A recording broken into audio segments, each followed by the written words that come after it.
Pessoal, tudo bem? Hoje é terça-feira, 14 de julho de 2020 e começa agora mais um informativo coronavírus aqui pela TV Câmara. Lembrando que estamos ao vivo, além da TV, estamos ao vivo também nas redes sociais da Câmara Municipal, estamos no YouTube e também no Facebook. Acesse lá, deixe o seu joinha, curta a nossa página, toque o sininho que você vai ser sempre notificado das novidades aqui da Câmara Municipal.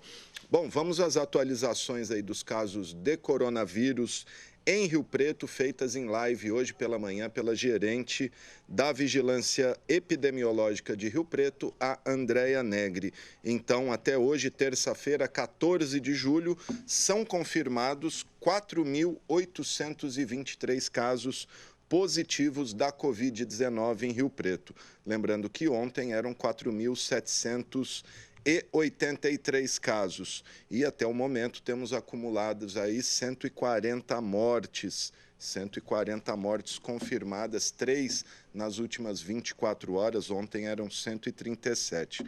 Por outro lado, temos 2.942 pessoas recuperadas após os 14 dias aí de quarentena. Vamos lembrar ainda que, conforme disse a Andréia e também o secretário Denis Borim ontem, pessoas com qualquer quadro gripal, antes de se deslocar desnecessariamente pela cidade, procure antes o 0800 da Secretaria Municipal de Saúde de Rio Preto, 0800 77 22123, que você tira suas dúvidas e é orientado certinho sobre como proceder em caso de sintoma de gripe. Lembrando que ontem o secretário anunciou a UPA do Jaguaré como unidade exclusiva para atendimento de síndromes respiratórias agudas graves, o que inclui a Covid-19. É isso aí. Lembrando, como eu disse, estamos ao vivo aqui pela TV Câmara. Temos aí os nossos contatos, tem o nosso WhatsApp, que é o 991637905, e também o nosso telefone fixo 3214-7766. Se quiser fazer contato com a gente, ligar aqui, deixar o seu recado.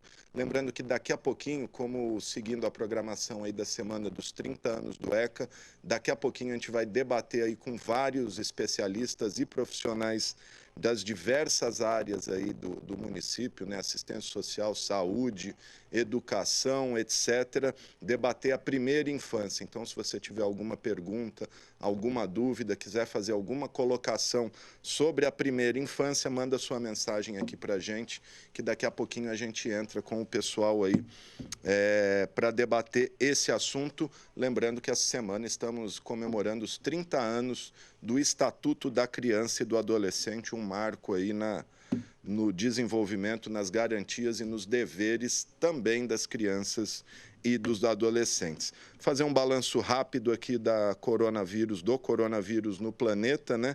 Em todo o mundo já são 13.113.000 infectados, com pelo menos 573.288 mortes. Por outro lado, temos 7.268.000 pessoas consideradas recuperadas e, diferentemente do que se acreditava antes, já é dúvida aí se a pessoa, uma vez contaminada, se ela está eternamente imune ao coronavírus, ao novo coronavírus, né? Alguns estudos sugerem a queda desses anticorpos aí gradativamente após 3 meses da infecção. O país com o maior número de infectados segue sendo os Estados Unidos, com 3.428.000 contaminados. E é também o país com o maior número de mortes, com 137.613 vítimas. No Brasil, os infectados são 1.884.000 pessoas infectadas, com, infelizmente, 72.833 mortes, mas a boa notícia, se é que é uma boa notícia, né, pode ser considerado uma boa notícia, é que 1.213.000 pessoas brasileiros, né, se recuperaram da doença. E só para registrar, hoje pela manhã teve uma audiência pública virtual aqui na Câmara, Comissão Permanente de Saúde, debateu aí com o secretário Denis Borim, com a gerente da Vigilância sanitária Miriam Wonck, com o assessor especial da Secretaria de Saúde, o André Baitello, e também com o virologista da FAMERP, Maurício Lacerda Nogueira, a situação da pandemia em Rio Preto.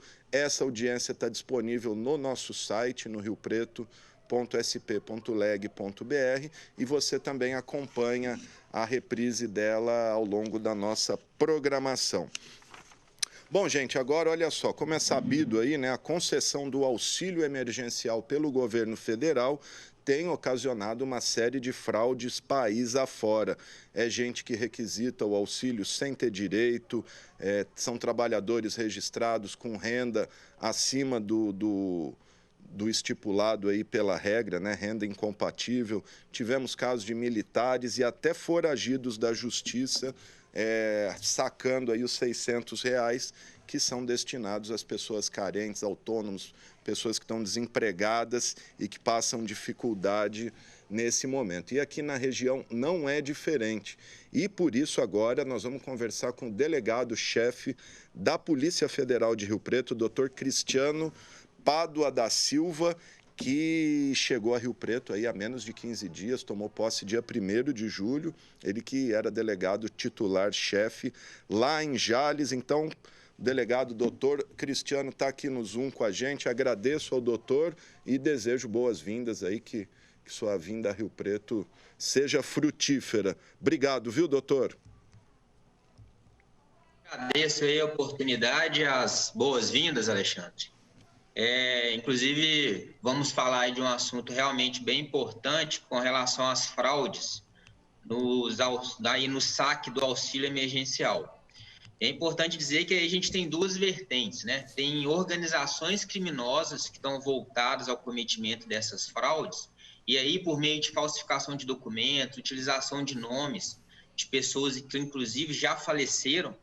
E temos também outros casos em que é uma conduta mais individual, que são essas que você citou aí inicialmente, de pessoas que têm bastante renda, condições financeiras que não são adequadas e não preenchem os requisitos para receber esse benefício que o governo está concedendo.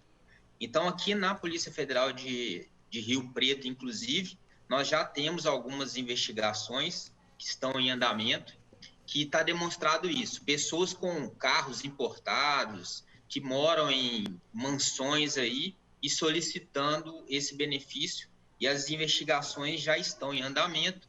Tem aí o cometimento do crime de estelionato majorado, e as investigações em breve vão começar a dar resultado com a intimação, inclusive, dessas pessoas que provavelmente serão indiciadas. É uma orientação importante para aquelas pessoas que têm direito e, quando vão fazer o saque, verificam que houve essa fraude, alguém recebeu em nome delas. É importante dizer que o caminho que deve ser feito é o seguinte: não adianta, no primeiro momento, procurar a polícia. Eles vão ter que ir na Caixa Econômica Federal, abrir um processo de contestação, para que, a partir disso, a Caixa verifique o que houve e, posteriormente, a Caixa Econômica Federal vai encaminhar para a Polícia Federal de forma centralizada, para que sejam instaurados outros inquéritos para verificar essas situações aí. Com relação àquelas pessoas que receberam e têm conhecimento que não têm direito, que cometeram uma fraude, inclusive a CGU disponibiliza um endereço para que possa ser feita essa restituição. E aí sim é interessante, porque antes mesmo que a Polícia Federal esteja agindo, essas pessoas restituam os valores recebidos indevidamente. Doutor, bom, vamos pegar alguns pontos aqui. Se a pessoa, eventualmente, que nem eu já vi alguns casos, eu fiz para testar, tal, fiz brincando e recebi. Se ela devolver, ela está livre de qualquer acusação penal aí? Assim, a princípio, sim, se ela restituir, está tendo essa oportunidade aí de fazer e não vai ter trazido prejuízo, mas que devolva agora. Depois que for intimada, não vai ser possível considerar que teve esse arrependimento. Cada caso vai ser averiguado, mas essas pessoas que estão alegando isso, que façam a devolução de imediato. Doutor, tem uma ideia o número de casos de fraudes em Rio Preto? E eu não sei se o senhor está Rio Preto, toda a região, o senhor está falando só de Rio Preto? Na verdade, teve um levantamento inicial da CGU que já estava em torno de 620 mil no Brasil inteiro. Eu não sei te falar ainda a estimativa de quantos casos em Rio Preto, mas nós estamos recebendo aí da Polícia Federal, dos órgãos centrais, algumas informações, e há informação sim que em Rio Preto foram identificados diversos casos aí de recebimento irregular. Muitos casos, doutor, dá para estimar um número de pessoas e um número de valores aí, os valores, os prejuízos? Não, Ainda não. Ainda não tem como fazer essa estimativa. Qual é o crime que a pessoa que frauda o auxílio emergencial está incorrendo, doutor? É estelionato majorado, que é o estelionato cometido contra a entidade pública, né? Que no caso é o Ministério aí da Cidadania. O senhor falou que tem quadrilhas que agem aí organizadamente. Como que seria esse? Eles usam nome de laranjas, nome de pessoas que incautas, vamos dizer assim? Como que é o esquema, doutor? Exatamente. Algumas quadrilhas estão falsificando documentos e outras estão utilizando os dados mesmo de outras pessoas que têm direito. Então, eles têm acesso ao banco de dados. Por exemplo, eu poderia ter direito a isso, eles teriam acesso aos meus dados e eles estão fazendo o cadastro como se fossem eu. Quando eu vou até a Caixa Econômica receber e eu realmente tenho direito, eles já vão ter feito o saque antecipadamente. Tá certo. Tem um prazo, doutor, para sair aí o resultado disso, os indiciamentos, os nomes dessas pessoas que estão fraudando o auxílio? Na realidade, muitos desses crimes estão em andamento, né? Então, nós estamos recebendo as informações, algumas serão passadas ainda um pouco mais para frente de forma centralizada, principalmente com relação a essas organizações criminosas, mas alguns outros casos em que está muito evidente que as pessoas têm condições e não estão preenchendo os requisitos para poder receber, as investigações, inclusive, já têm inquérito instaurado para apurar esse tipo de caso. Quantos inquéritos em andamento, doutor? Ou é um inquérito que engloba aí todos os casos? Exatamente, vai ser um que vão ser desmembrados em outros nomes. O senhor disse que tem figurões aí, vamos dizer, condomínios de luxo, carros importados, etc. Acho que aí isso seria um agravante, doutor? Sim, com certeza, né? Essas pessoas receberem no lugar de quem realmente está necessitado, tanto é que se verifica em diversos casos que pessoas necessitadas não receberam até hoje exatamente porque outras pessoas estão recebendo sem ter o direito. Tá certo, gente. Tá aí o doutor Cristiano Pádua da Silva, delegado, novo delegado-chefe aqui da Polícia Federal de Rio Preto. Sobre essa questão do auxílio, doutor, quer falar mais alguma coisa? Não, basicamente seria isso, principalmente para a questão de quem tiver recebido indevidamente, esse caso aí, por exemplo, que você citou, ou até que foi incluído de forma indevida e sabe que não tem direito, procurar aí na internet mesmo, digitando devolução do auxílio emergencial, vai conseguir ter o procedimento para fazer essa devolução para evitar maiores problemas, inclusive problemas criminais. Porque às vezes a pessoa também pode até ser vítima. A gente viu o caso do William Bonner, né, o jornalista lá, que sacaram o nome dos filhos dele. Quer dizer, ele falou, gente, meus filhos nunca fariam isso, mas alguém teve acesso e fez aí o saque. Doutor, vamos falar um pouquinho, enfim, a chegada do senhor aí está tomando pé ainda, tal, aqui em Rio Preto. Queria que o senhor falasse um pouquinho que a gente está chegando às eleições aí, como é que a delegacia da Polícia Federal de Rio Preto está se preparando para as eleições. A gente sabe que a polícia responsável no caso de eleições é a Polícia Federal. Exatamente, a Constituição prevê que é a atribuição da Polícia Federal, né, a apuração de crimes em matéria eleitoral, tem a importante participação da Polícia Civil supletivamente nos municípios em que não há delegacia da Polícia Federal, que no caso é a maioria, mas a atribuição principal é da Polícia Federal, sim. Tem uma previsão também do Tribunal Superior Eleitoral que determina que os crimes eleitorais sejam, inclusive, apurados com prioridade com relação aos outros crimes de outras matérias, e é dessa forma aí que a gente vai trabalhar, né? É importante dizer que os crimes eleitorais, diferente de outros, não podem ser instaurados de ofício pela Polícia Federal. Se nós recebermos denúncias, notícias, crimes relacionadas à matéria eleitoral, essas notícias são encaminhadas para a Justiça Eleitoral, que aí sim requisitam a instauração de inquérito e o início da investigação. E o Ministério Público Eleitoral também tem esse poder requisitório para que sejam instauradas aí inquéritos para investigar os crimes eleitorais. Maravilha. Doutor, para a gente finalizar, eu sei que o senhor está atribulado aí, aumento de apreensão de drogas. Esse ano explodiu a apreensão de drogas na região aqui, na nossa chamada Rota Caipira. Alguma explicação para isso, doutor? Você me permite só terminar com relação ao crime eleitoral, que eu acho muito importante. Claro. E sempre que eu falo desse assunto, eu gosto de destacar. O crime de corrupção eleitoral, muitas vezes a gente fala, inclusive, de compra de votos, que é um crime muito sério e é corrupção. Lembrando aí que tem quem vende o voto, que também é corrupção da mesma forma. Então, assim, se tem candidatos ou políticos que estão em cargos e cometem o crime, muito importante lembrar também que os eleitores que recebem vantagem em troca de voto também cometem esse crime da mesma forma, inclusive a pena é a mesma. Só para destacar isso daí, porque muitas vezes a gente fala dos políticos, de corrupção, e a gente tem que olhar aí a atitude também individual de cada um, inclusive do eleitor, que é muito importante no processo eleitoral, mas que não permite que isso aconteça para não participar do crime de corrupção também. Com relação à sua pergunta aí realmente está tendo um aumento muito grande aí, todo mundo está vendo aqui, inclusive na região, em Jales também, várias apreensões, inclusive ontem teve uma de 1,5 tonelada de maconha. Aqui em Rio Preto bastante também, inclusive recentemente mais uma apreensão.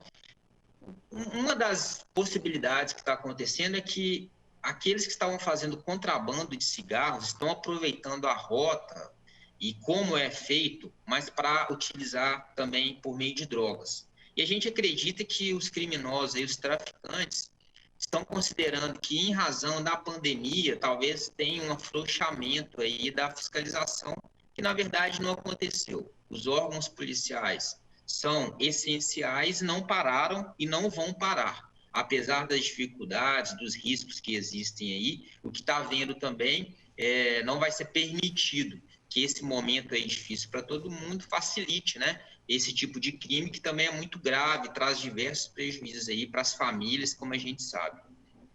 Sem dúvida. Doutor, os desafios que o senhor espera encontrar aqui em Rio Preto, o senhor já tomou pé? Como é que estão as coisas aí na delegacia? Estrutura ok? Como que o senhor recebeu aí? Como que o senhor foi recepcionado pela estrutura da nossa delegacia da Polícia Federal de Rio Preto? Então, eu já estava em Jales há um tempo considerável, mais de 12 anos, como chefe 7 anos mais ou menos, e aí recebi o convite para ser chefe aqui na delegacia de Rio Preto, uma honra muito grande, uma cidade que eu gosto bastante, eu sou mineiro de BH, mas já estou bem acostumado aqui. Já é caipira agora, né, doutor? Então, a vinda aqui para Rio Preto recebi muito bem, fui muito bem recebido, uma honra para mim. Com certeza, as dimensões são bem maiores do que a gente tem lá em Jales, seja pela quantidade de municípios da circunscrição, aqui são 70 municípios, a população muito maior, a delegacia também com efetivo maior, mas estou bem animado, um desafio muito bom, espero poder fazer um trabalho bom aqui, a equipe é muito boa e com certeza a gente vai poder aí contribuir para a sociedade, combater o crime, que é o principal aí, que é o objetivo da Polícia Federal, destacando o combate ao crime organizado e principalmente em crimes como corrupção, lavagem de dinheiro, desvio de recursos públicos e até mesmo aí o tráfico de drogas, né? Todas as atribuições, claro, todos os crimes apurados, conforme a Polícia Federal tem atribuição para fazer, mas dando destaque para esses aí, que causam tanto prejuízo para a sociedade. Maravilha, tá aí o doutor Cristiano Pádua da Silva, para quem não lembra ou não sabe, o doutor teve à frente daquela, junto com o Ministério Público Federal, da máfia do asfalto, né, que desbaratou uma quadrilha que atuava aí em todo o estado de São Paulo e inclusive em outros estados, né, doutor? Uma das maiores operações aí que nossa região já viu. Verdade, a gente teve essa operação aí em conjunto com o Ministério Público Estadual e o Ministério Público Federal, foi uma grande operação. Depois dessa, lá em Jales, nós fizemos bastante também, algumas outras de repercussão, importantes aí, com combate principalmente ao desvio de recurso público. Todas as operações a gente tem um aprendizado bom, tenta aprimorar, né? E essa, inclusive, trouxe bastante experiência e foi um resultado bom também que a gente conseguiu aí com o trabalho sempre, né? O trabalho em equipe. Às vezes eu até estou à frente como presidente do inquérito, coordenando a investigação, mas é um trabalho sempre de equipe que envolve muitos policiais aí que se dedicam e estão empenhados aí para fazer um bom trabalho. Maravilha, doutor Cristiano, muito obrigado pela sua entrevista, pelas suas informações. Vamos acompanhando aí a questão do auxílio emergencial e a TV Câmara, a Câmara Municipal está sempre à disposição, o que o senhor precisar, é só avisar a gente. Obrigado, viu, doutor? Bem-vindo mais uma vez. Obrigado. Tá aí, gente, doutor Cristiano Pádua da Silva falando aqui em primeira mão sobre esse inquérito aí que investiga as fraudes no auxílio emergencial do governo federal, pessoal aí, os espertalhões e os corruptos que coloquem as barbas de molho, é isso aí. Bom, daqui a pouquinho a gente tem a 22ª sessão ordinária de 2020 e a gente tem as informações aí com a repórter, com a jornalista Ariana Pereira, vamos conferir.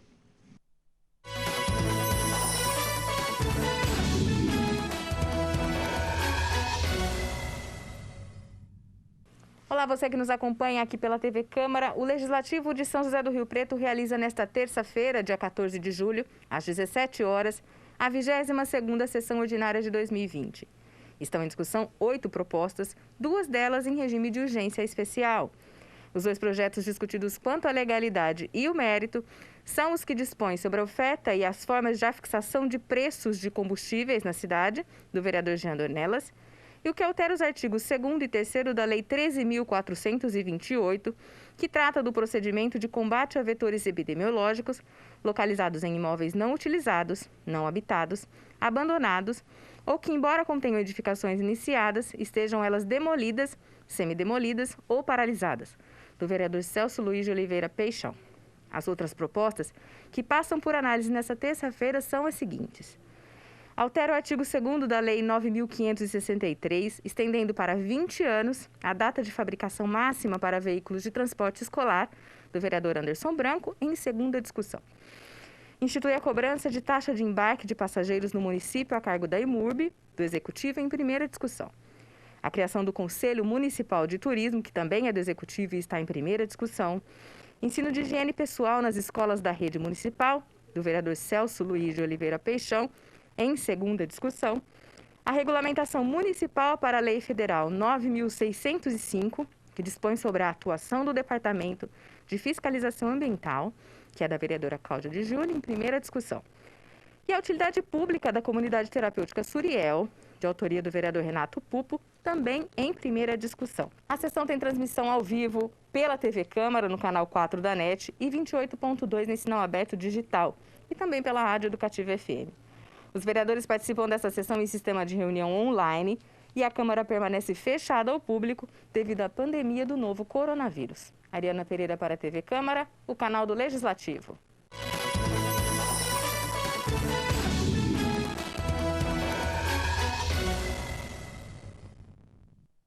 Bom, tá, então, gente, vamos no pique, então. Daqui a pouquinho tem a sessão às 5 horas da tarde, porque agora nós vamos seguir a nossa programação especial desta semana, em que estamos debatendo os 30 anos do Estatuto da Criança e do Adolescente, né? O ECA, que é considerado um marco aí na proteção dos direitos, deveres e garantias sociais das crianças e adolescentes. E hoje a gente vai falar especificamente da primeira infância, que vai até os 6 anos de idade, né? Uma fase fundamental para o desenvolvimento da estrutura física, psíquica, as habilidades sociais, etc. E as experiências nesse período influenciam por toda a vida, por isso é importante que as crianças tenham uma boa primeira infância, né?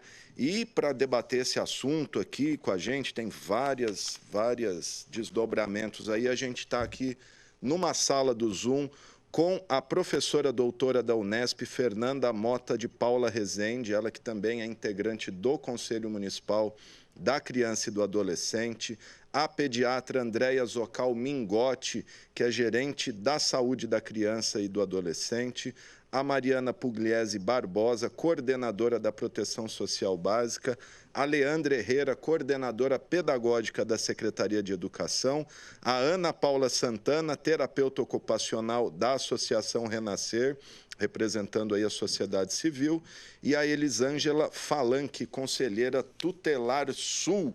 Nem sei por onde começar, vocês decidem. Vamos começar, então, pela ordem aqui, com a Andréia Zocal, pediatra, gerente da saúde da criança e do adolescente, fazer uma introdução sobre a primeira infância, pedir para ser, não breve, mas direto ao assunto, porque senão não dá tempo aqui de todo mundo falar, exibir os vídeos que nós temos, etc. Doutora, muito obrigado, viu? Boa tarde, eu que agradeço. Eu vou falar rapidamente, então, das unidades de saúde, né, que ficam no território.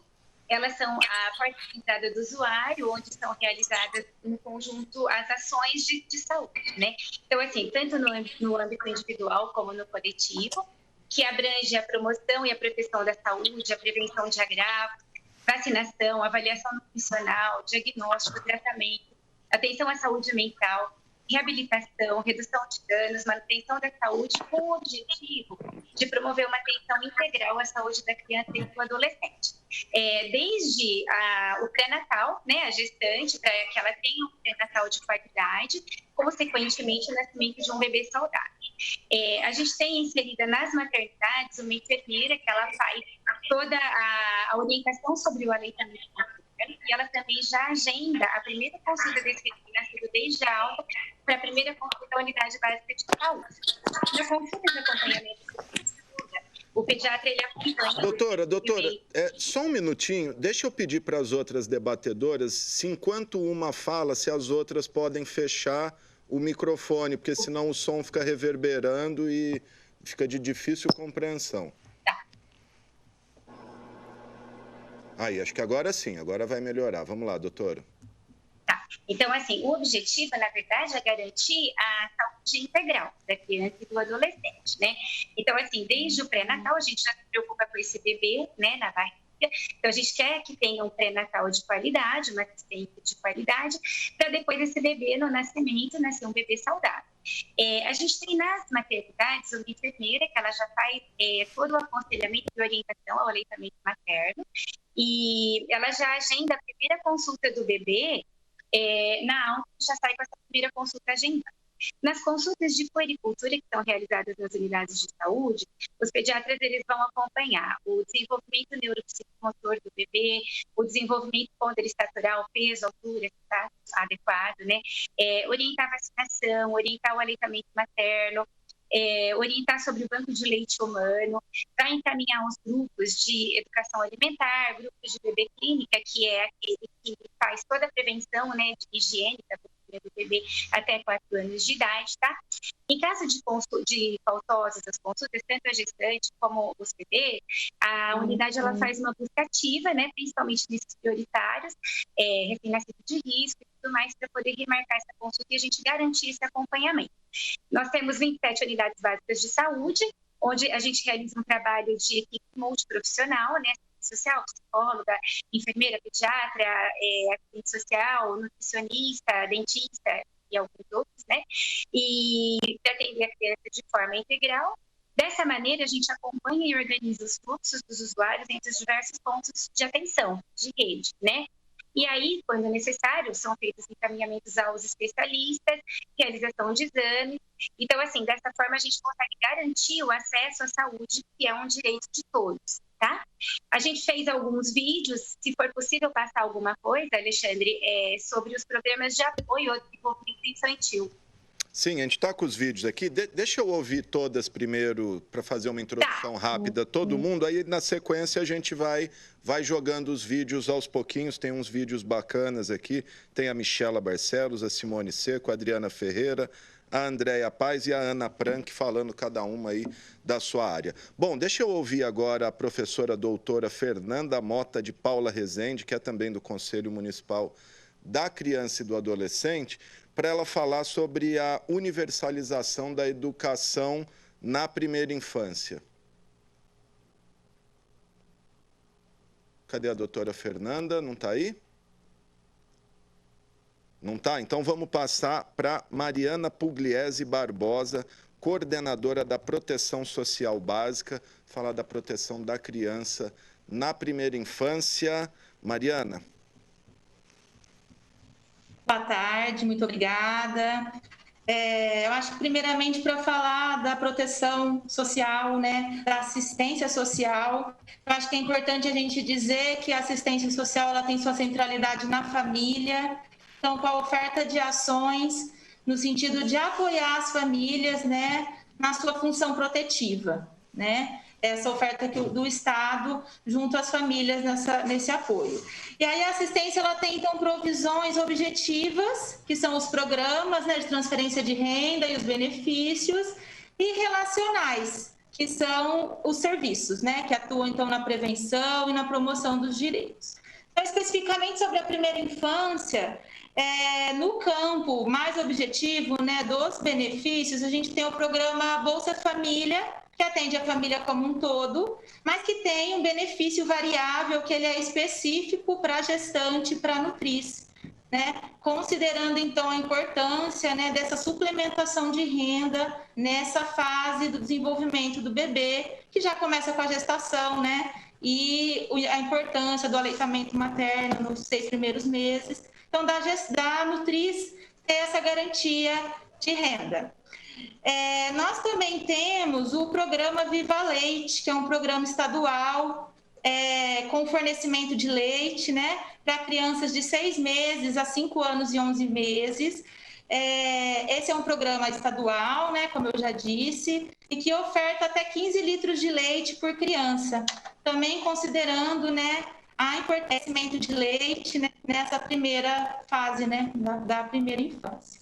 E no campo relacional, eu gostaria de frisar bastante, né, que a gente tem o serviço de convivência e fortalecimento de vínculos de 0 a 6 anos, que é um serviço que ele visa o fortalecimento do vínculo do cuidador com a criança, considerando, né, a importância mesmo do afeto, de ações que potencializem a linguagem, a sociabilidade, o diálogo, né? Entendendo que a importância do desenvolvimento dessas ações e o impacto que isso tem, né, posteriormente na vida da criança e do adolescente. Esse é um serviço novo, assim, no campo da assistência social. São José do Rio Preto tem investido bastante nele, né, equipando os CRAS para que isso fosse possível, com brinquedos, com materiais que possibilitem, então, esse brincar e essas ações dos cuidadores com as suas crianças. Acho que do campo da assistência é isso, eu fico à disposição. Bacana. Vamos ouvir agora a introdução, aí, a fala inicial da terapeuta ocupacional Ana Paula Santana, da Associação Renascer, que vai falar também da área dela, e ela que é representante da sociedade civil no Conselho da Criança. Boa tarde a todos, é um prazer fazer parte. Bom, vou falar um pouquinho da Associação Renascer, né? Nós somos uma instituição filantrópica sem fins lucrativos. O nosso público-alvo são crianças com deficiência intelectual, crianças com atraso no desenvolvimento neuropsicomotor. Nós oferecemos 3 serviços à população, que é de saúde, educação e assistência social. O serviço que abrange a primeira infância, que é de 0 a 6 anos, é a saúde. Então, vou falar um pouquinho da saúde. A nossa reabilitação clínica ela é composta por terapeutas ocupacionais, fisioterapeutas, fonoaudiólogos, enfermeiras, médico psiquiatra, neurologista e psicólogo. Essa criança, ao ser encaminhada para o nosso serviço, ela passa por uma avaliação multidisciplinar e, após a avaliação, ela é encaminhada para esses atendimentos. Então, ela é direcionada para as áreas de atendimento. Falo do âmbito da terapia ocupacional, nós temos várias ocupações. E quais as ocupações de uma criança? É o brincar. Então, essa criança ela é desenvolvida através do brincar pelas diferentes áreas. Porque através do brincar a gente desenvolve, ela constrói novas aquisições que serão primordiais e fundamentais para o seu futuro, para aquisições futuras e mais complexas. Então, esse é um pouquinho do nosso trabalho da Associação Renascer, para a primeira infância, de 0 a 6 anos. E eu estou aqui à disposição para qualquer dúvida. Tá certo. Vou registrar aí, parece que a presidente do Conselho Municipal da Criança e do Adolescente, a Camila Sparvoli, entrou também. Não sei se ela vai querer falar, mas eu passo a palavra agora para a Leandra Herrera, coordenadora pedagógica da Secretaria da Educação, que vai falar um pouquinho aí, vai introduzir a primeira infância, se quiser falar agora ou depois, da questão do acesso ao ensino fundamental, aí como é que está a nossa situação. Leandra. Boa tarde a todos, boa tarde, Alexandre e os demais participantes. É um prazer falar com vocês e representar a Secretaria Municipal da Educação, em nome da professora Sueli Costa. Falar da primeira infância é um prazer muito grande, porque nós temos mais avanços do que desafios nesses 30 anos de ECA. Então, hoje, a rede municipal de ensino conta com 85 unidades escolares que atendem a primeira infância. Nessas 85, nós temos 72 do município e 13 parceiras. E um total, peguei os números de hoje, mas isso muda a todo momento, atendemos 18.800 alunos nessa faixa etária. E temos ainda alguns desafios, mas tivemos muitos avanços. Bacana, tá aí a Leandra Herrera, coordenadora pedagógica da Secretaria da Educação. Eu passo a palavra agora para Elisângela Falanque, conselheira tutelar do Conselho Sul. Elisângela, fala para a gente da primeira infância, imagino que é com o que vocês mais lidam, são os pequenininhos, no Conselho Tutelar. Como que é a situação de Rio Preto? Muito problema ou aqui ainda a gente está bem? Boa tarde, Alexandre. Boa tarde a todos os demais participantes. Realmente isso que você falou, o Conselho Tutelar, ele tem atuado de forma constante e ininterrupta no município de São José do Rio Preto, atendendo as nossas crianças e os nossos adolescentes, em particular nesse momento, falando da primeira infância. Nós recebemos muitas demandas no Conselho Tutelar envolvendo crianças de 0 a 6 anos de idade, com as mais variadas formas de violência possíveis e imagináveis, E, maus tratos, negligência, abandono. E nós temos recordes de atendimento no início dos anos aí, com a questão das creches, que envolvem essas crianças nessa faixa etária, a procura no Conselho Tutelar de pais responsáveis em busca de uma vaga numa creche, ela é bem grande. Parte dessa demanda suprida, uma parte na espera, uma parte ali a gente tentando se organizar com a Secretaria de Educação, a Leandra está aí para falar sobre isso também, mas a nossa maior demanda em relação a essas crianças realmente é a questão de vaga em creche no município.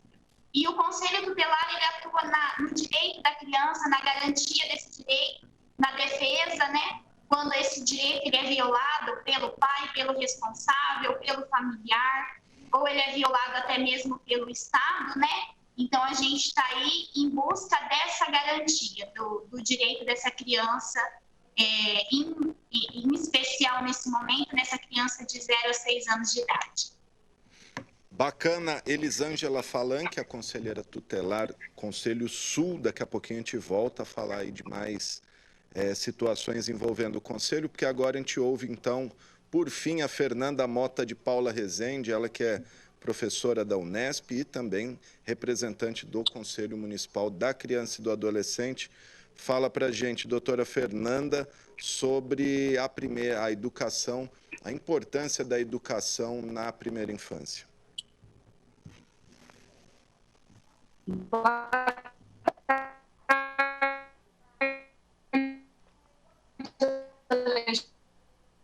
Acho que a gente está com um probleminha aí com a conexão. Boa tarde a todos que estão nos acompanhando. Não dá. Vamos tentar melhorar a conexão com a doutora Fernanda. Eu vou fazer o seguinte, eu vou passar agora de novo a palavra para a doutora Andréa Zocal, mas antes a gente tem um vídeo que foi gravado pela Michela Dias Barcelos, gerente da imunização da Secretaria de Saúde, vai falar um pouquinho da importância das vacinas, né, da imunização nessa primeira infância, e depois a gente ouve a doutora Andréa Zocal, pediatra, para completar e falar mais alguma coisinha em questão de saúde. Vamos conferir rapidinho o videozinho.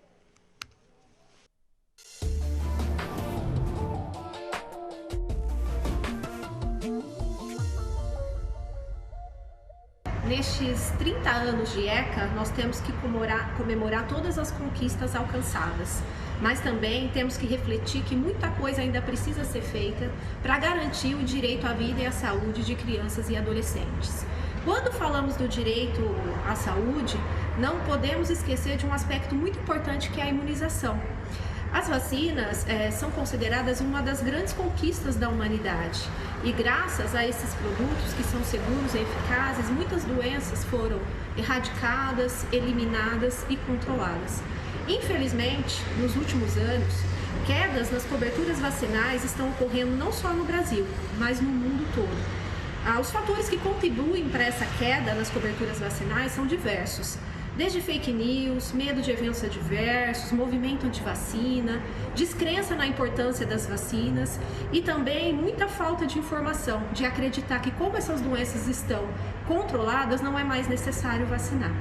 É importante destacar que a vacinação é um direito e por isso não compete às famílias a decisão de vacinar ou não. Todas as vacinas que estão no calendário são comprovadamente seguras e eficazes. E é nossa função, enquanto profissional de saúde, família e sociedade, garantir esse direito.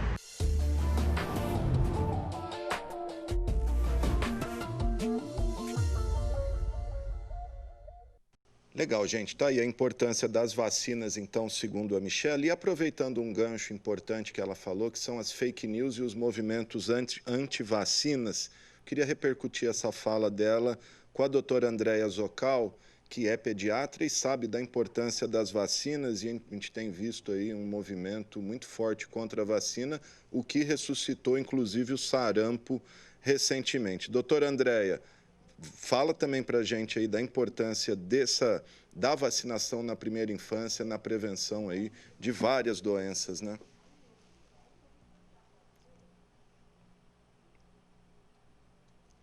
Ligar o microfone, doutora Andréa.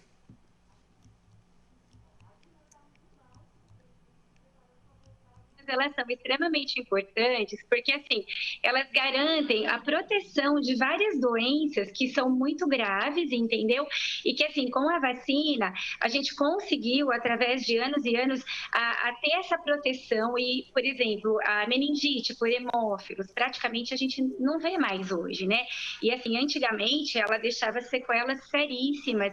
Então, assim, a vacina ela é de extrema importância e assim, ela é super recomendada, tem o calendário, né, de vacina que tem que ser seguido certinho, ele é um direito da criança. Então, assim, as mães têm que acompanhar certinho, porque são doenças evitáveis.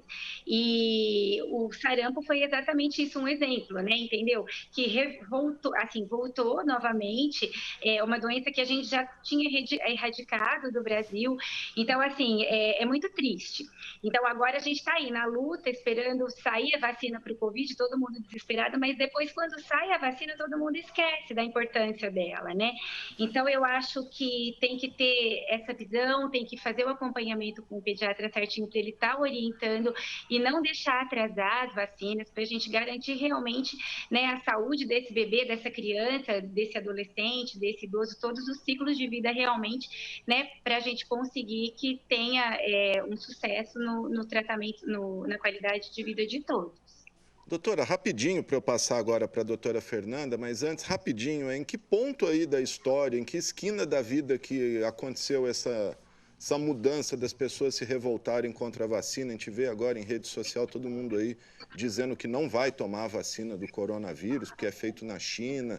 Aonde que aconteceu essa inflexão? Na verdade, é tudo fake news mesmo, né? Na verdade, o pessoal acaba tendo medo, como, assim, de efeitos colaterais, que são raros, na verdade, da vacina do Covid, a gente nem sabe ainda, porque ela ainda está nas fases de estudo, né? Mas, assim, de efeitos colaterais. Então, em algum momento, alguém lança alguma fake news e começa a ter essa disseminação em massa. Hoje em dia, na verdade, os meios sociais, as mídias, né, elas acabam indo muito rápido através das redes sociais. Então, assim, o povo acaba acreditando que é verdade, sem ler a fundo realmente, né, o estudo, sem entender realmente ou conversar com as pessoas que entendem, e acaba disseminando. E aí vai criando essa falsa imagem, entendeu? Que o pessoal acho que vai ficando com medo mesmo. Então, assim, sempre tem que conversar com um profissional de saúde, porque só ele vai saber estar orientando se tem efeito colateral, quem pode, quem não pode. Então, assim, eu acho que é extremamente aconselhável escutar a opinião de quem estudou anos para isso, entendeu? E que quer o melhor do paciente. Então, não acreditar em fake news, eu acho que o que a Michela falou é exatamente isso, né? Para a gente conseguir controlar essas doenças que a gente consegue controlar através de vacina. Maravilha.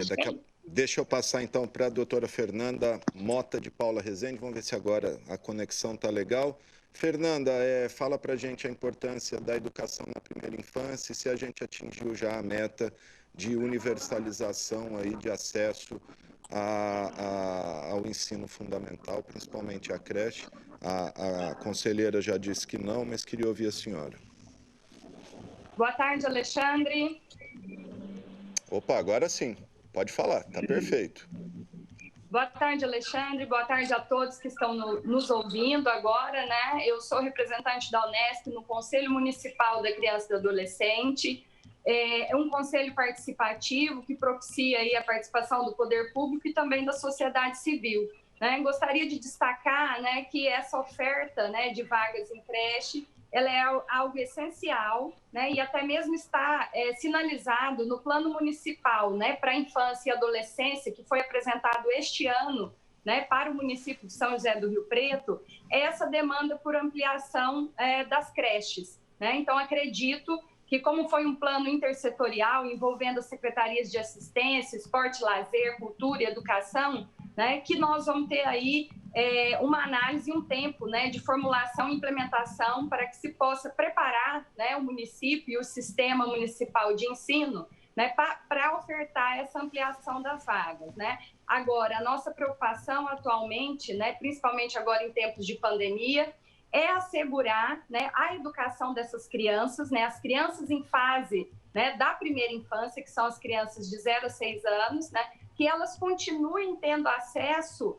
à educação, né, mesmo que isso aconteça de forma remota, né, na modalidade de educação à distância. Tá? E aí gostaria de colocar que, assim como destacou o doutor André, promotor da infância, no dia de ontem, né, que a população precisa estar atenta, né, às novas propostas que virão dos governantes, né, porque nós estamos aí às beiras de uma nova eleição, né, prestar atenção nesse plano municipal para a infância e adolescente, porque se constitui enquanto uma política de Estado, né, e para que essas políticas de Estado, principalmente essas voltadas para a primeira infância, possa ter, né, a efetivação da implementação, necessário se faz, né, a elaboração, a formulação de boas políticas de governo. Fernanda, para completar, já que você também não fez a tua abertura, o acesso à educação na primeira infância, ele é fundamental e decisivo na formação social, cognitiva, motora, etc., da criança, ou não tendo acesso, ela também consegue se desenvolver com a mesma desenvoltura? Alexandre, é fundamental, né? Essa formação, né, em nível da primeira infância, leva a criança, né, ao desenvolvimento e ao aprimoramento da capacidade cognitiva e também da sua sociabilidade. Quando nós revisitamos, né, a história das instituições escolares, sobretudo a consolidação das creches no Brasil, né, nós percebemos que ao longo dessa história dessas instituições, as creches elas foram aí imbuídas de um caráter assistencial, né, e com o decorrer do tempo, com a passagem dos anos, né, e com a força dos movimentos sociais e das demandas da sociedade, bem como da classe trabalhadora, essa creche ela foi ganhando outro caráter, né? Então, hoje, a creche ela não tem somente um caráter assistencial, ela tem também um caráter pedagógico, né, intencional, para o desenvolvimento dessas habilidades, que seriam a capacidade cognitiva e a sociabilidade do indivíduo. Bacana. Agora, a vez da Mariana Barbosa, da Proteção Social. Ela falou vários programas que tem aqui em Rio Preto e em outros lugares, questão do leite, o Bolsa Família, etc. Mas eu queria saber dela onde nós ainda somos carentes, quais são as principais carências sociais das famílias carentes, lógico, né? Para a primeira infância, quais são ainda os desafios, Mariana?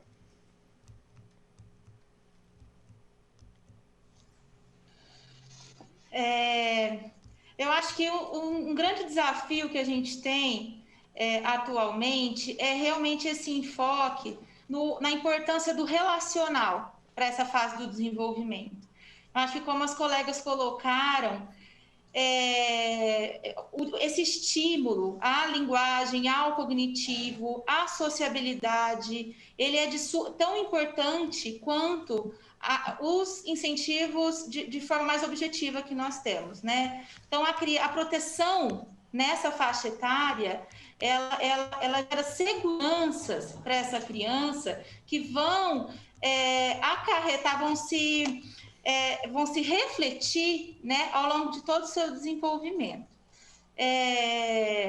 No aspecto desses programas e desses benefícios, né, que eu coloquei para vocês, eu gostaria de destacar a intersetorialidade deles e colocar isso, inclusive, como um avanço. O programa Viva Leite, ele tem uma transversalidade com a saúde e com a educação, que é onde é feita a entrega do leite, né? Então, eu gostaria de pontuar assim, a importância dessa intersetorialidade para o fortalecimento das políticas. O acesso para esses programas é via CRAS, né, via Cadastro Único, onde a família pode entrar em contato com o CRAS, né, da sua região, para poder se cadastrar. É importante entrar em contato nesse momento, né, porque por conta da pandemia nós temos priorizado os atendimentos agendados ou de forma remota. Rapidamente, a questão da desnutrição infantil. A gente ainda tem em Rio Preto aquela situação que a gente sempre via de criança desnutrida, ou hoje isso já é passado?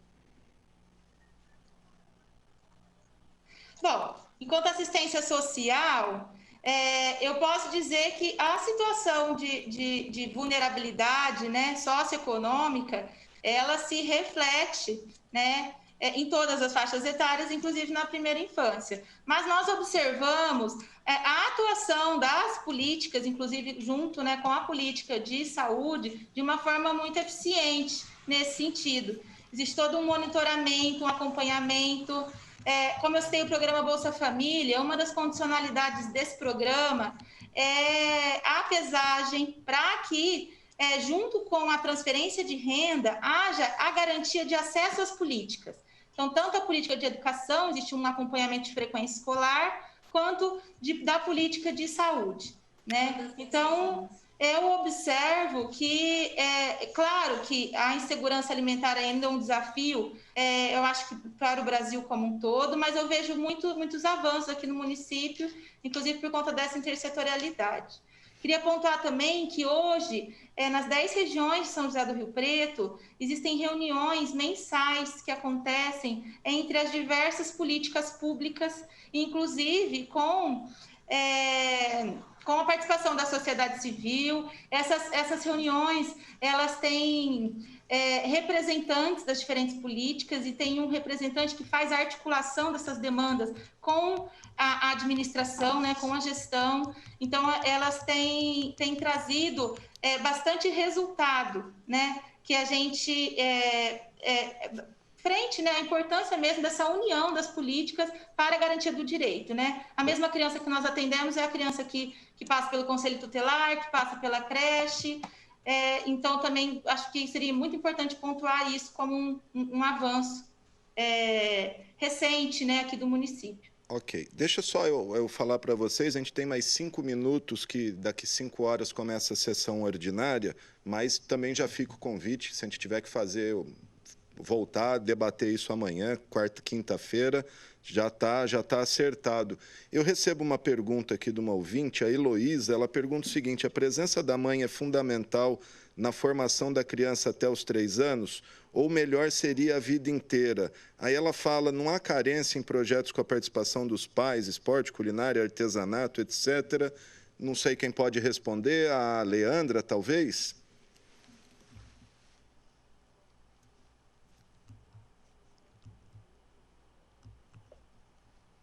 O áudio, Leandra, ligar o microfone. Assim? Vocês me ouvem? Opa, isso, vamos lá.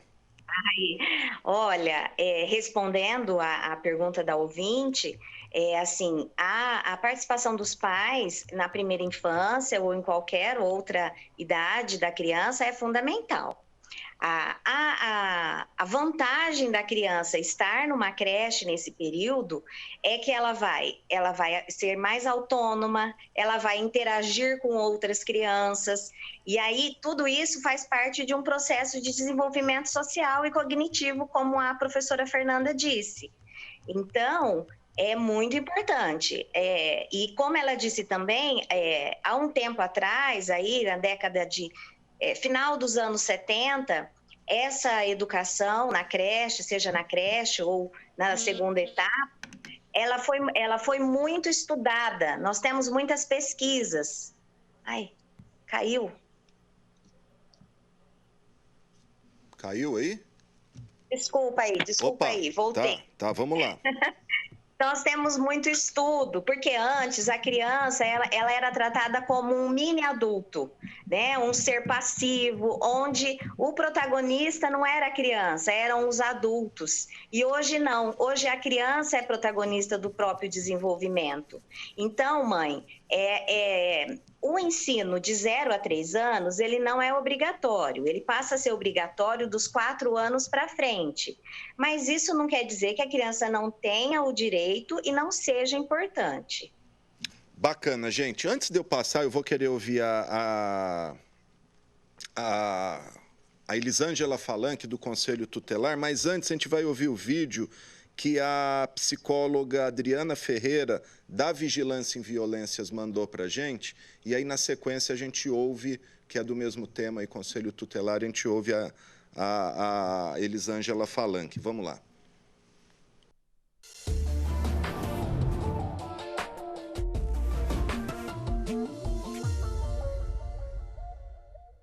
Você sabia que as violências é um grave problema no desenvolvimento de crianças e adolescentes?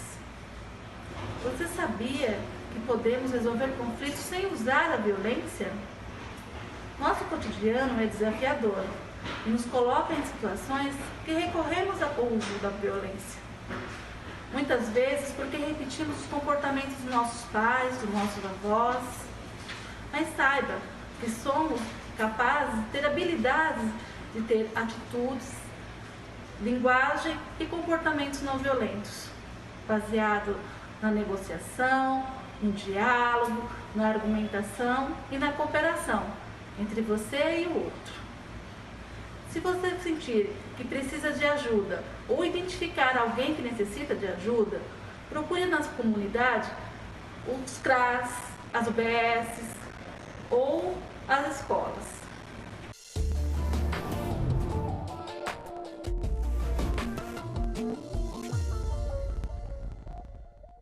Tá, então a fala da Adriana Ferreira, psicóloga da Vigilância em Violências da Prefeitura Municipal. E aí sobre isso eu vou ouvir então a Elisângela Falanque, ela que é conselheira tutelar Sul, porque na primeira fala dela ela falou que o grande desafio hoje que para o Conselho Tutelar é vaga em creche, mas eu queria saber da violência contra a criança, abandono parental, o abandono puro e simples, crianças menores que ficam aí vagando por ruas, principalmente nos bairros da periferia. Então, quero ouvir a Elisângela sobre isso. Então, Alexandre, nós temos recebido no Conselho Tutelar Eu falo aqui do Conselho Tutelar Sul, mas eu acredito que lá no Conselho Norte a realidade deles não seja tão diferente da nossa também. Nesse período de pandemia, que está todo mundo em casa, a gente até fica temeroso porque a recorrência de violação de direito, ela acaba sendo maior, porque os pais estão perdendo os empregos, deixando as crianças em casa o dia todo.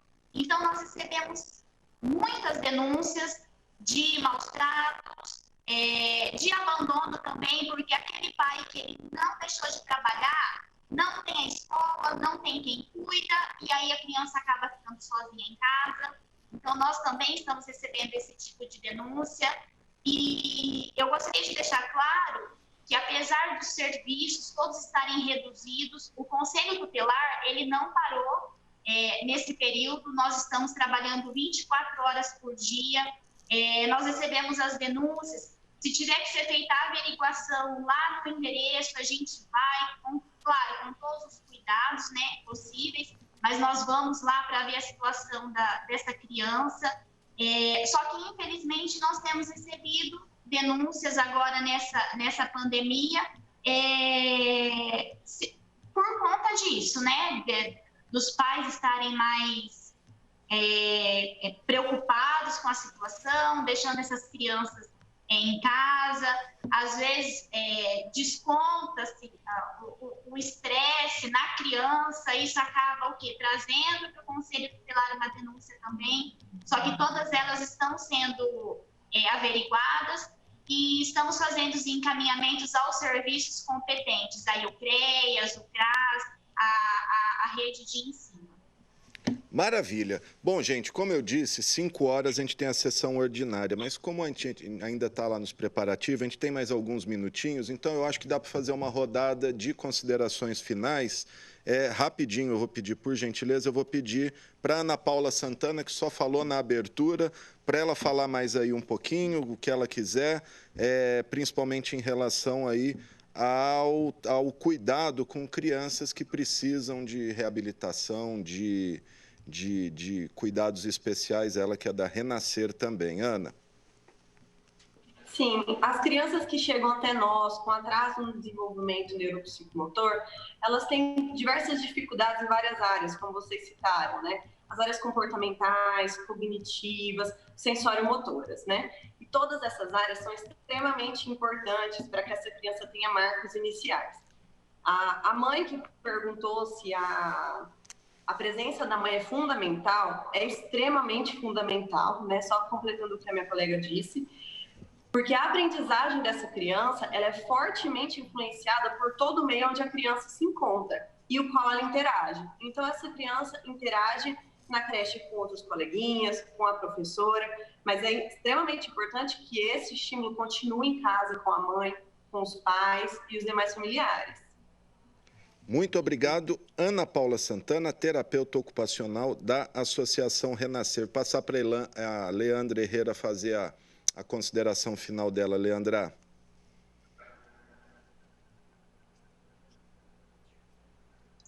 Oi, Alexandre. Bom, eu gostaria de falar que, dentre todos esses avanços que o município teve, o nosso maior desafio, como disse a conselheira Elisângela e a professora Fernanda também, são as vagas em creche. Sim. No restante das nossas outras faixas etárias, nós atendemos 100%. Então, nós temos um termo de ajustamento de conduta em parceria com a Promotoria da Infância.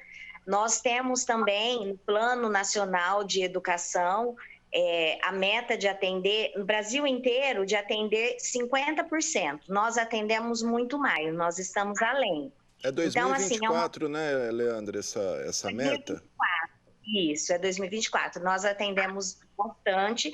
Temos algumas regiões, né, das 10 macro-regiões, em que a procura é maior, mas a nossa intenção é sempre o melhor. E a parceria com o Conselho Tutelar, com o CMDCA, é importantíssima.